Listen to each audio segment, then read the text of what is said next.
Hello guys, നമ്മളിപ്പോൾ കണ്ടുകൊണ്ടിരിക്കുന്നത് ഏറ്റവും വലിയ ഗിന്നസ് റെക്കോർഡ് എടുത്തിരിക്കുന്ന നിങ്ങൾക്കറിയാമോ എന്നാൽ നിങ്ങൾക്ക് കമന്റ് പേര് ആർക്കൊക്കെ അറിയാൻ നോക്കണം.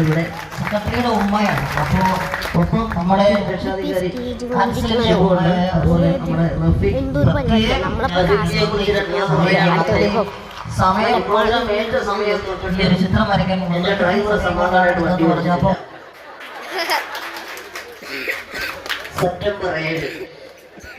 സെപ്റ്റംബർ 11 എന്നൊക്കെ പറഞ്ഞ് അമേരിക്കയിൽ ഫ്ലൈറ്റ് ഇടിച്ച് ഒരു ഡേറ്റ് കിടപ്പുണ്ട്.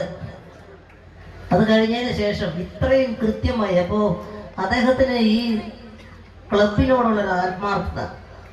കാരണം പുള്ളിയുടെ ഒരു ചിന്ത എനിക്ക് തോന്നുന്നത്, സിനിമാക്കാരൊക്കെ പരിപാടി ഏറ്റു കഴിഞ്ഞ് കഴിഞ്ഞാൽ വരൂല, പറ്റിക്കും സമയത്തിന്. അത് മാത്രമല്ല, ഞങ്ങളുടെ വരവെന്ന് പറഞ്ഞു കഴിഞ്ഞാൽ അദ്ദേഹം കൃത്യമായിട്ട് കാൽക്കുലേറ്റ് ചെയ്യുന്നത് കറക്റ്റാണ്. കുറച്ച് നേരത്തെ എത്തി. പക്ഷേ ഈ വോക്കാണൊന്നും നമുക്ക് കൃത്യമായിട്ട് മറ്റു വഴി പൂച്ചാക്കൽ ആ റൂട്ടിലൊക്കെ കയറിയാണ് ഞാൻ വന്നത്. അപ്പൊ ഇത്രയും പ്രയാസപ്പെട്ടിട്ട് ആ കാര്യങ്ങളെല്ലാം കൃത്യമായിട്ട് സെക്രട്ടറിയോ പ്രസിഡന്റോ മറ്റു ആൾക്കാരെല്ലാവരും ഇവിടെ ഉണ്ട് എങ്കിൽ പോലും ഇവര് റഫീഖിയാണ് ആ ചുമതല ഏൽപ്പിച്ചിരിക്കുന്നത്. അത് കൃത്യതയോടുകൂടി വളരെ ആത്മാർത്ഥതയോടുകൂടി അദ്ദേഹം ചെയ്തിട്ടുണ്ട്. ഒപ്പം തന്നെ എൻ്റെ